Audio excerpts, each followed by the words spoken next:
This is The Follow Through, a podcast series presented by the Free Relief Golf Podcast. Thank you for subscribing to this bonus content and welcome to #Team Freddie. It's great to have you here supporting my journey and I hope you enjoy following along as I document my golfing progress throughout the competitive season. Without much further ado, let's give you what you came here for.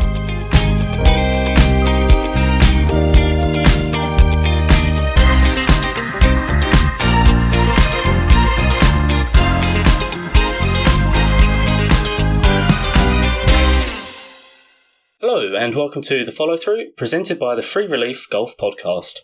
If you're listening to this, then you have chosen to subscribe to this bonus series of podcasts, and I'm very grateful to you for your financial help in supporting my golfing season. For this episode, we're playing in the Tenant Cup and Regional Open Qualifying. The Tenant Cup is the oldest open amateur stroke play championship in the world, hosted by Glasgow Golf Club over their Glasgow Gales and Killamont courses. The format is 72-hole stroke play standard with 36 holes taking place on the links course, which is the Glasgow Gales, before the Cup where the top 40 players and ties make it through to the Sunday to compete for the final positions on the Killamont course, which is a parkland layout on the east side of Glasgow, not on the west coast, like the Gales is. For more information about the Tenant Cup itself, make sure to check out the relevant Free Relief Golf Podcast episode released in August 2021. Now, going into this tournament, my handicap sat at plus 1.2 exactly, and we were not feeling confident at all. My dad had travelled up on his birthday on the Friday to caddy in the Tenant Cup and Regional Open Qualifying on the Monday afterwards, and we had spent the week prior trying to salvage some game to help make us feel somewhat competitive. After the practice round on Glasgow Gales on the Friday, we didn't have one at Killamont. We have played there plenty before, but we just wanted to get our heads around it on the Friday at Glasgow Gales. The eve of the tournament beginning on the Saturday, we felt like we had found some sort of consistent ball flight. We definitely found something that was slightly better than what I'd been doing. My putting certainly felt game ready, as the repetitive but valuable putting drills I'd been doing to get my left arm and body connected throughout the entire stroke was starting to pay dividends. Likewise, my chipping and pitching was in a clean and respectable state. However, with the irons and woods, I just was not striking the ball consistently at all, with fats being a regular occurrence, steep contacts, all frequent occurrences. And directionally, I was missing in both directions. It could go left, it could go right. Occasionally, it could go straight. Who knows?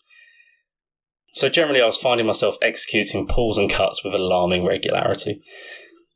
Something was clearly wrong with my setup and mechanics, and this seemed to be a result of a month or so of grinding in setup errors since my last lesson at the beginning of May, where I had had my best lesson ever, let's note, and my coach had said nothing was wrong except for some minor head position points which I needed to keep an eye on.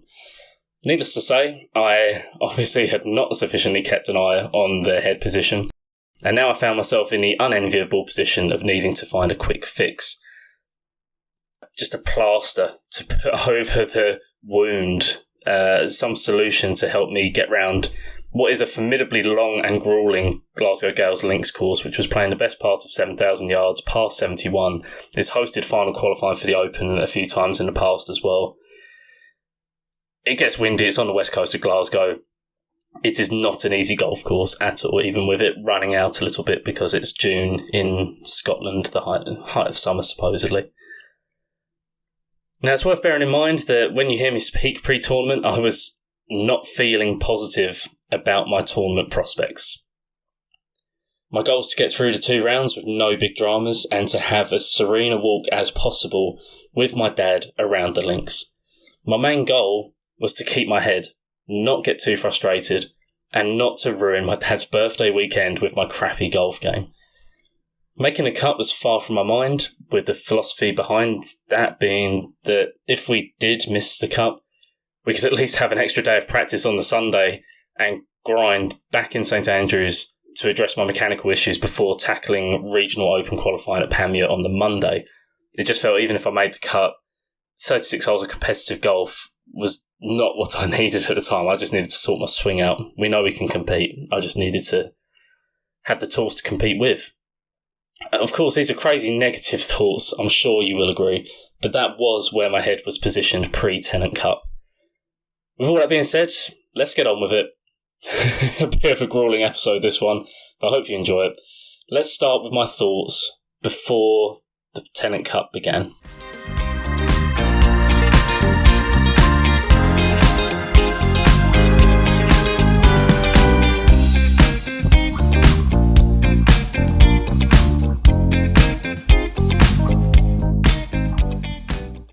Okay, so we're here at the Tenant Cup 2022, Glasgow Gales golf course.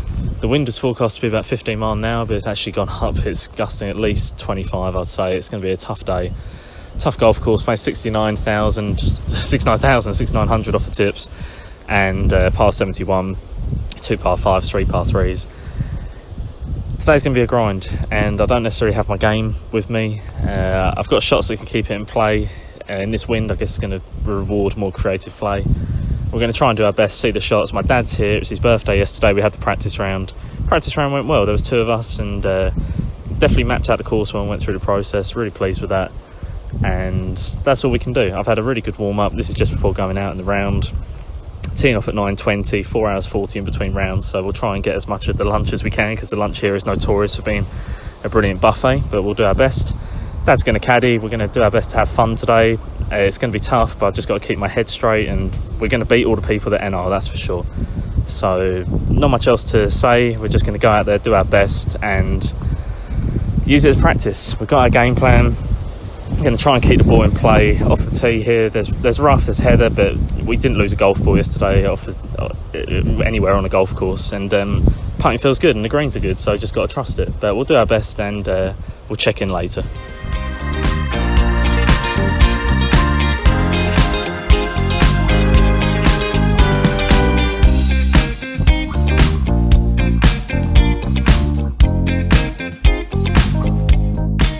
So let's get into the brief performance review after I've had some time to reflect and gather perspective on how the Tenant Cup went.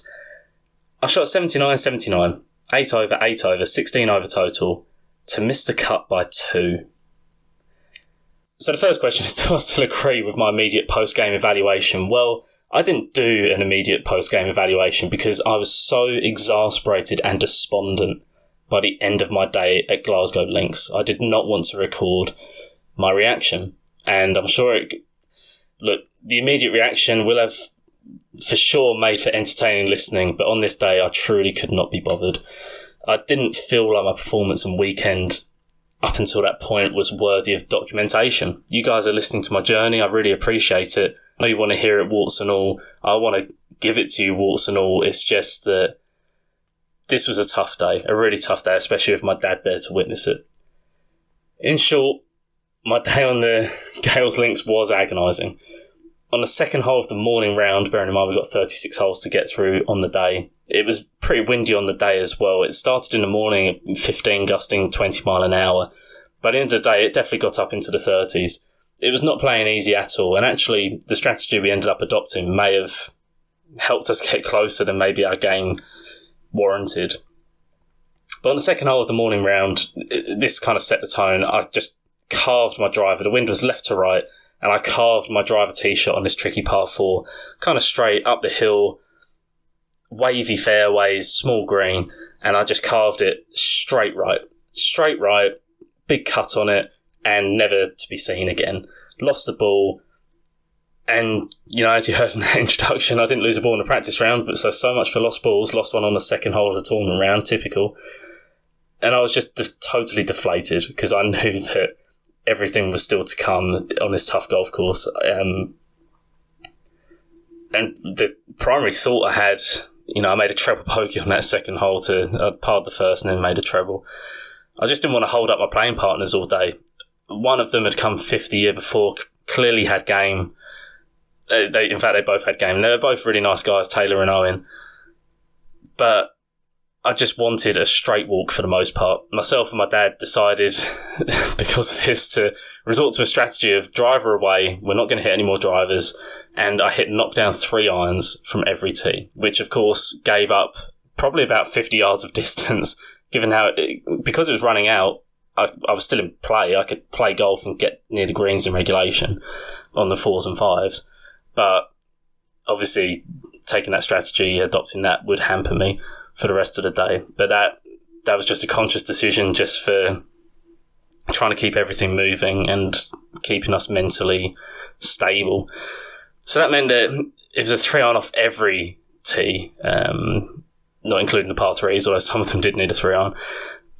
As I even hit the 3-iron off, say, the par 5 5th, which measures over 600 yards. That gives you an idea of the desperation that we were kind of feeling at this moment. We just wanted to keep something in play.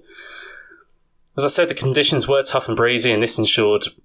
The 3-iron ensured that I kept it in play, but after a while, even this shot began to fail me as I began to fat the 3-irons off the tee, leaving me insane amounts of work left to try and achieve pars.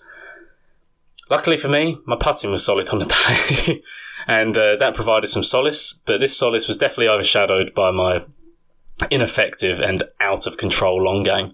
I felt like I didn't belong in the company of my fellow competitors. If you've listened to the other episodes, that's been a big thing for me this year, just trying to belong in the company, which I succeeded in feeling like at the Battle Trophy at Crail, definitely at Craig Miller as well. I felt like my game belonged. Here, not the case, and that was a miserable place to be mentally, especially with my dad there having to witness it, and all I'm trying to do is I'm trying to have as much fun as I can, but anyone who's played bad golf will know that it is not fun at all.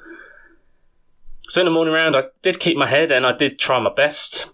And in the afternoon round, I continued to try my hardest. But unfortunately, I did let my mentality slide totally on the 8th hole as frustration got the better of me. And I had a loud, childish rant in front of my dad and the playing partners after a fat pulled approach wedge.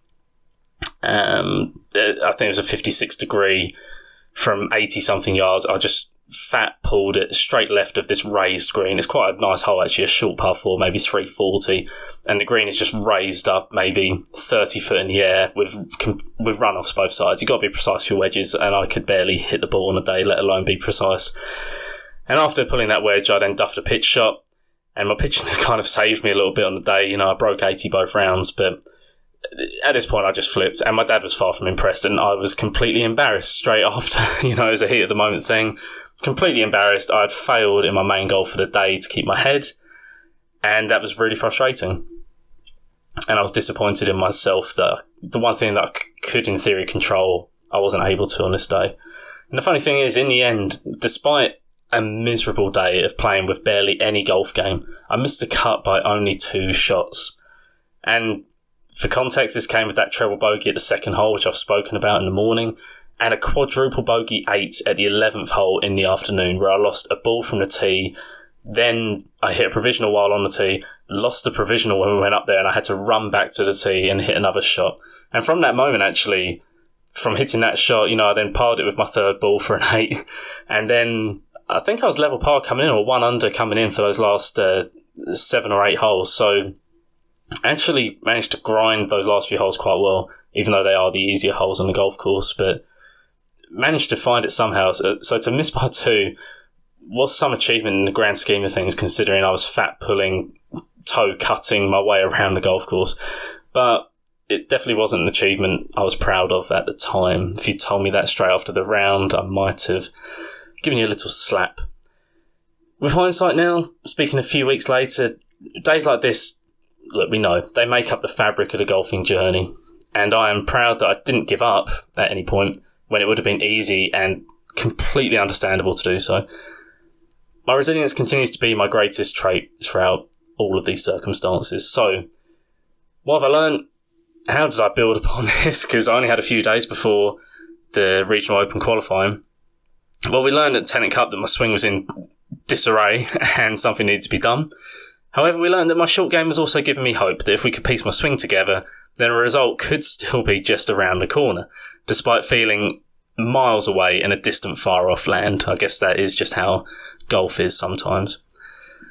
So the next clip was recorded after a day of practice on the range at the Duke's golf course in St Andrews. Myself and my dad managed to find a swing thought and feeling that produced more consistent golf shots.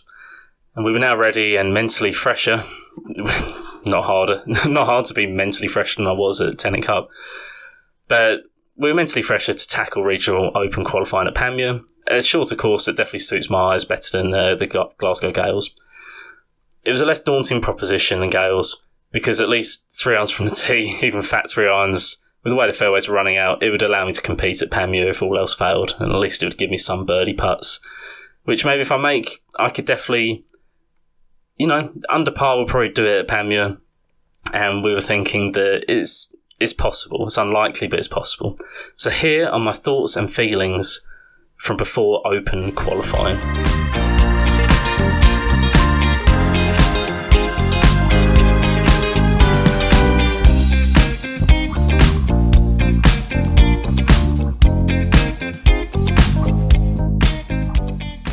Okay, we're here at Panmure now.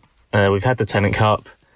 Today is Regional Open Qualifying, and in terms of how the Tenant Cup went, you recall that it was pretty breezy when I did my little pre-round summary before. We've had a few days to decompress because we did not make the cut. Glasgow Gales was playing pretty difficult. Did not have my game.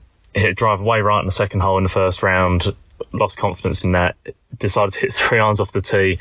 The course itself was playing about 6,900 past 71, playing long, and it was windy on the day, probably gusting between 15, 25 mile an hour. And the pins were also tucked as well, so what we got out of it was the short game was pretty good and it helped me break 80 both times, which was an achievement in itself. But had to go away to find the game, and I say we because I've got Dad here in the car. You can probably hear him putting his hat on.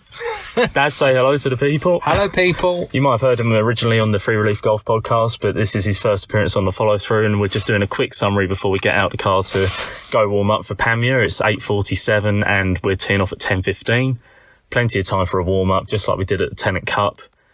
I think the process at the Tenant Cup was good in the warm-up, and then just didn't have the game at all going forward. But yesterday was Father's Day, and we drove back from Glasgow, having missed the cut, went to the Dukes, had a good 3.5 hour practice. Yeah.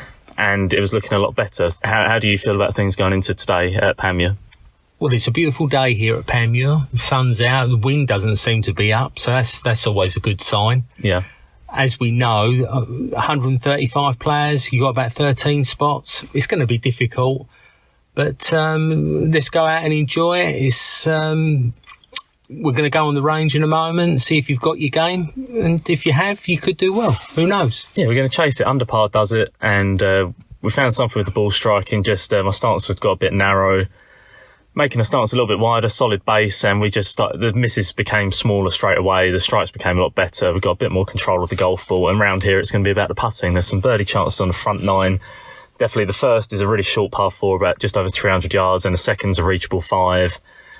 The front nine's gettable. The first 8 holes, there's definitely a bunch of birdies out there. And today, the back nine normally plays harder, but today it's going to be close to a prevailing wind where the wind's going to be down off the right, I think, judging by the forecast. And that's going to make those tougher holes easier. And I guess make the easier holes harder, but doesn't mean we can still reach them and make putts. And the putting was one good thing to take out of the Tenant Cup. So, Look, Tenant Cup was exasperating. It was agonising at times. It was not pleasant for just to not be in control of the game. But it's all character building stuff, and just about kept my attitude in check. There were times where I really let it go and probably embarrassed Dad a little bit. But no comment. But today we're feeling in a better mental space. We're going to do our best, and if we don't, we're still going to go back to the old course later and have a little walk around with the grandstands, because I'm excited about it. Yeah, it's only a few weeks to the Open itself, so that's how we're feeling pre-round at Panmure, and we'll check in again later.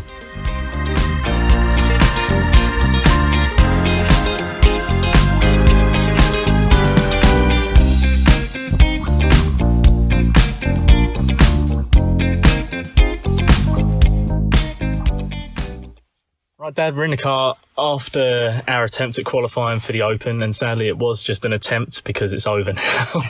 We have not made it through regional qualifying. The headline big picture stuff is that we shot 73, which is 3 over par. It looks like the number, we went out at 10:15. There's still people going out after 3 o'clock, so there's still 5 hours of people worth to come in. But it does look like the number will be under par. Probably a 69 will do it. Yeah. It looks like level's not going to do it. Probably doesn't tell the story of 73. So what are your takeaways from today? We'll go through it essentially hole by hole because it was kind of exciting, and I'm glad that we made it exciting given how the golf went at Tenant Cup. How did it go today? It was exciting, as you said. Birdie at the first, and I thought, here we go. How excited were you on a scale of 1 to 10 after that birdie at the first? Because I was about 11. I was a little bit calmer, 5 or 6. Yeah. So the first hole at Panmure is a 304, par 4, short 4, and last time we were here, we actually drove it in 2019, but the wind was completely the opposite direction today, so it was into. So we ended up hitting a 3-iron off the tee, which went in the left rough, hit a 52 degree from 99 yards, and the rough...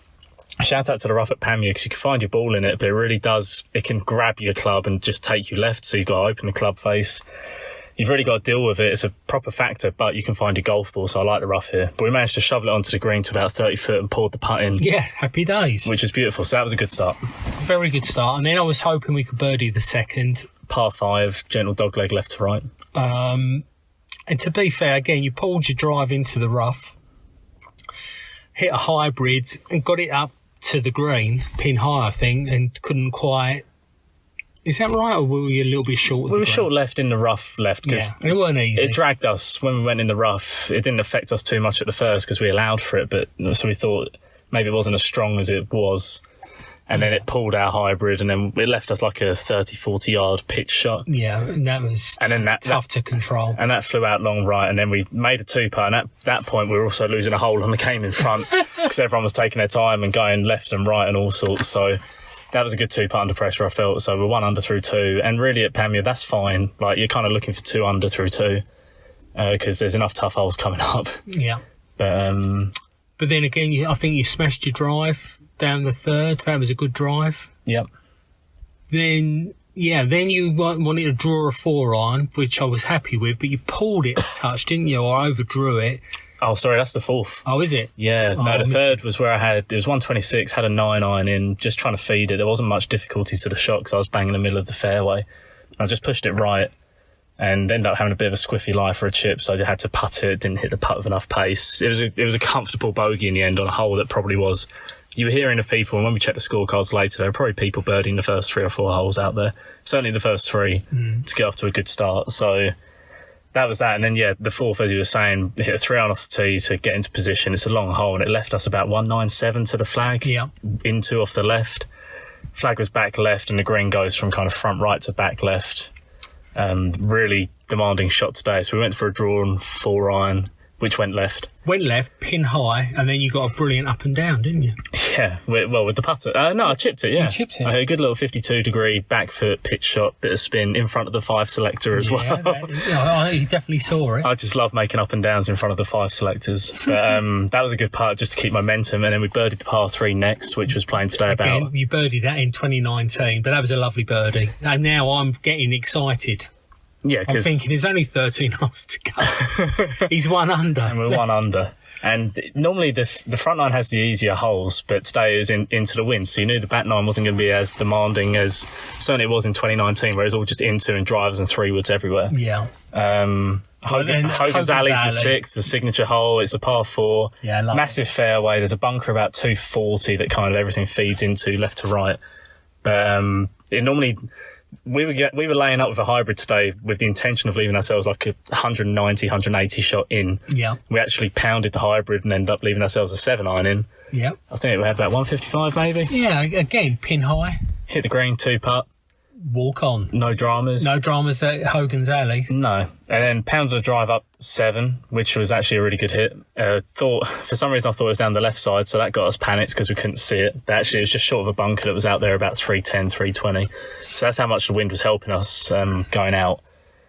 And it left us a wedge, and this hole was playing like 450 par 4, 435, something like that. Yeah. Pushed the wedge, but pin high. 2-putt. 2-putt, easy game. Move on. 8th hole, hit a driver left, hybrid left. Hit a hybrid off that tee. Yeah.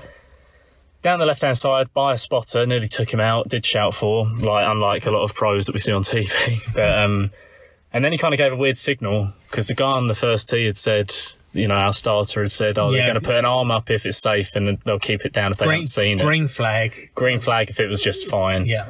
And he kind of just delayed forever and then gave us a green flag. But it turns out it's because it was just off the fairway. It took a massive kick left to the right. From the left rough to the right.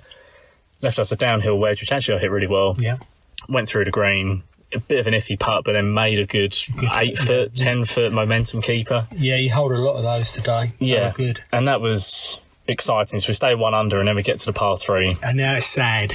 And it was a bit sad. It was playing down off the left.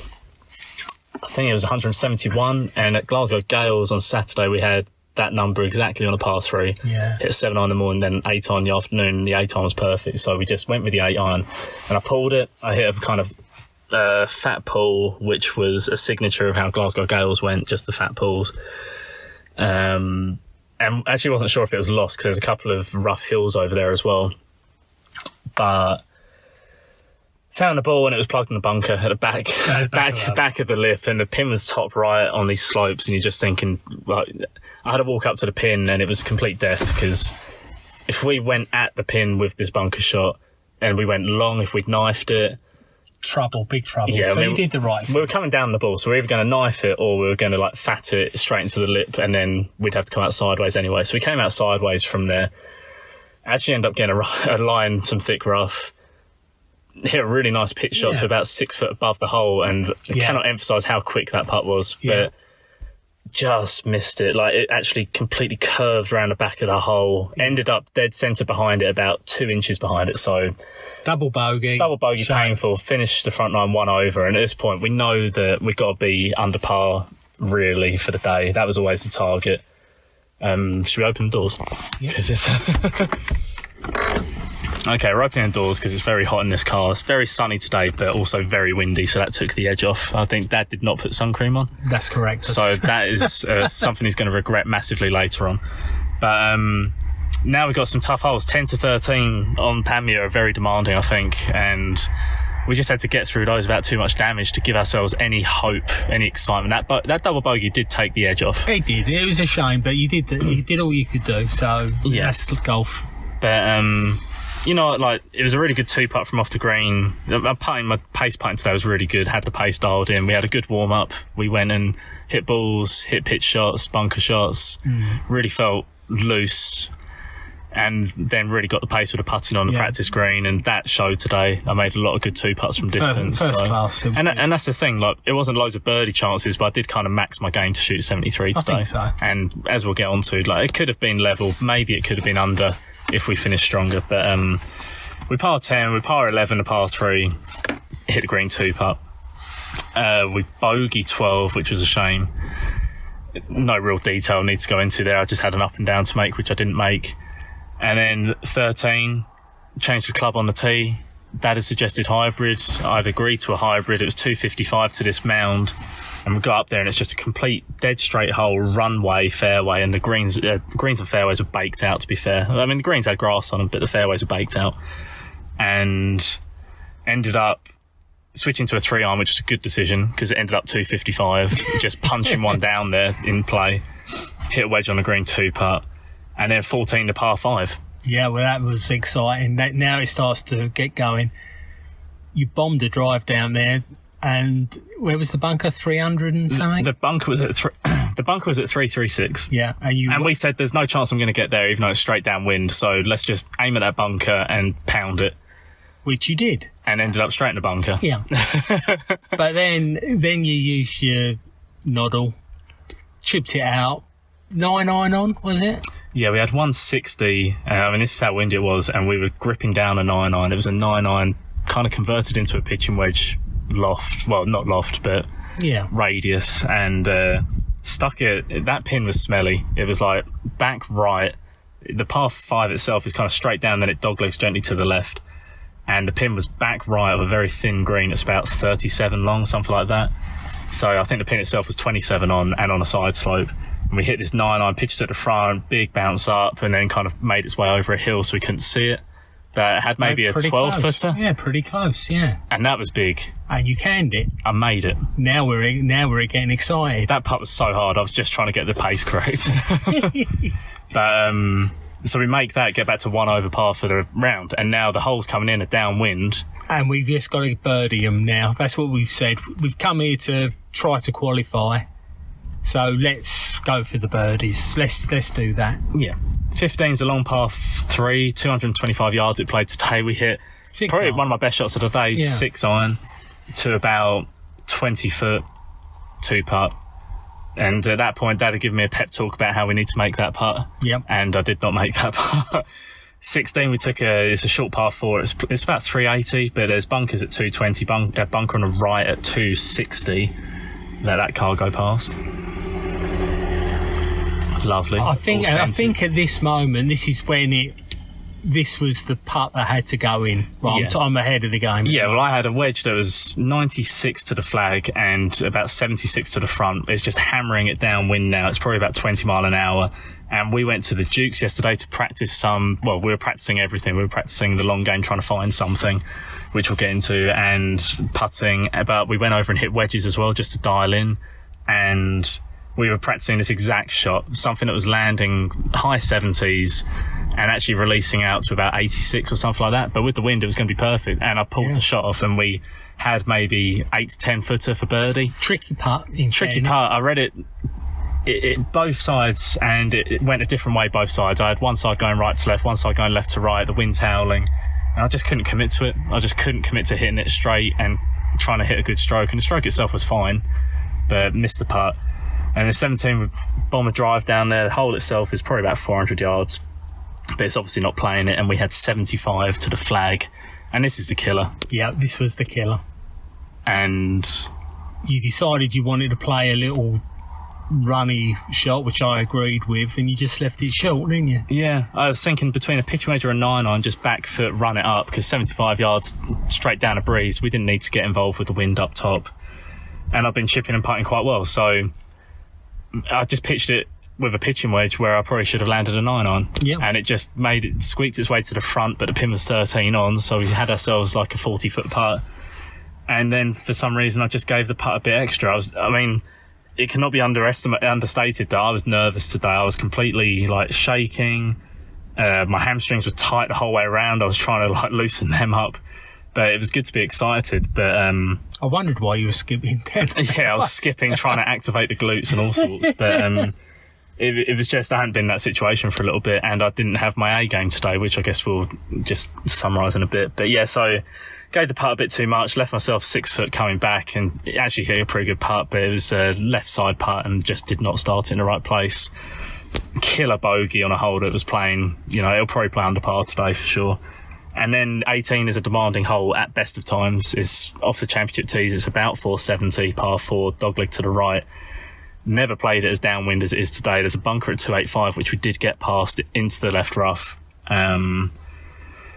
And then just got the wrong club. I tried to grip down an 8-iron out the thick rough, just thinking it could turn it over, and we had about 165 to the flag, and we're trying to land at 145. And in hindsight, I thought the wind was more across and helping, but it was actually probably more down and helping. Plus, out that rough, it was just going to fly, and we absolutely flushed it. Came out clean and went long right. Probably long by about 20 yards, and that was as bad as it was going to be. But I think we agreed we could have gone a club less. That's not your fault. That's my fault. Yeah, it was definitely your fault.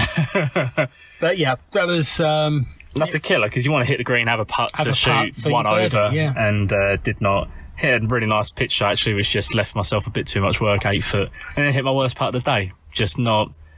I don't think I rushed it, but just wasn't in the best space over it, and didn't really give it a good effort. And that was finishing bogey to shoot 3 over. Yeah. Mixed feelings, because there's a lot of good stuff. I mean, just for context, Dad, in comparison to Glasgow Gales, which we had on Saturday, 36 holes, how was today? Fantastic. We went to the Dukes yesterday to find our game. You found it. Yeah, what did you think today? I thought it was a really good performance. It's lots of ifs and buts. You don't make a double at 9. Who knows what you could have done? It was unfortunate, but that's golf for you, isn't it? It's tough. I think today there were just some unlucky breaks, and I can deal with that. It wasn't really. I hit some bad shots. Yeah, that's also golf. I don't think you were going to get. Well, who knows? You might have got a 69, 68 if that's what's going to qualify. But you did hole a nice amount of putts. Yeah. Yeah, and I wouldn't be too despondent about not qualifying. I thought you done really well. Yeah, and the course rating here is 73 off these black tees, so it should be a decent enough round for my handicap record. Actually stick one in that isn't damaging for once in recent times. So it feels like it's the start of something new, something beautiful, and it leaves us on a positive note. Obviously, you're leaving tomorrow morning on the plane, so it leaves us on a positive note, given that it was a rough weekend in Glasgow. Definitely not our best. That was agonising, but today was actually just exciting. So it was nice to feel something positive today. Yep, well said. Okay, right. That's the report from Pamir.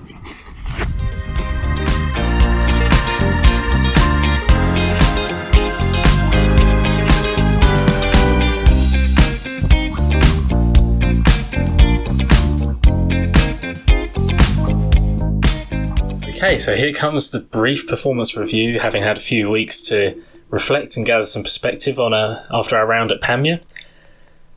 As has become clear, I shot a 73, 3 over par, to miss the qualification mark for final qualifying at the Fairmont St Andrews by 5 shots, so 2 under par 68 was the required number in the end. Now, do I still agree with my immediate post-game evaluation, the key question? Well, I think we were right to be positive about the day's play on Monday the 20th of June. From where I'd come from mentally over the course of the weekend, as has been documented in this episode, to be competitive and have a chance at qualifying right until the death at Pamir was an achievement. The finish was disappointing, 2 bogeys at 17 and 18, but they were understandable given I really hadn't been in a true nerve-jangling situation for at least a month and a half. The score went into my handicap record as a counting score, so that's a bonus, and that helps my handicap remain in reasonable shape. And that's a positive thing too, given the bad rounds I had been gradually accumulating. I think handicap now is at plus 0.9, so we lost 0.3 over that weekend. We need a decently low handicap. It is important to keep giving us the opportunities of entering the big events that we're covering, so every little helps in that regard. So what did I learn at Pamir that was a bit different to what we learned at Tenant Cup? Well, Pamir reminded me that I'm still capable of performing to a level, even without my best golf game. Dropping below my expected level doesn't always have to lead to grinds to break 80. It was nice to be shooting around par this time. I know it's a different golf course and a different challenge, but if I can reach my B or C game, it showed me that we can still shoot around par on a tournament setup with good course management decisions and hitting the right shots at the right time. In terms of the golf game specifically, there really isn't too much to be gleaned going forward. Quite simply, the long game just needs a reset, and I'll be moving proactively towards addressing this. And the short game and putting saved me from total embarrassment this weekend. Total embarrassment it could have been. But it wasn't, because we've been practicing it a lot, so I must be doing something right in how I practice those facets of my game. Moving forward though, things can only go up from here. It doesn't feel great to be in this position, but it can only get better, and at this moment, while it feels like we're at the bottom of another trough, as we all know, in this game of golf, golf is a game of peaks and troughs. One trough just leads to another peak. So the next episode of the follow-through is going to be a reset episode. Clearly my game needs work, and I'm going to be literally documenting my journey as I drive 1,000-mile round trip to go and visit my swing coach for a lesson down in Essex. With some service station reflections along the way, I hope you can join me for that. It's going to be an interesting one. Thank you for subscribing and supporting my golfing journey. Your help is much appreciated, and I'm looking forward to definitely sharing more positive news with you throughout the season in the future. Until then, I've been Freddie. You've been lovely. See you next time.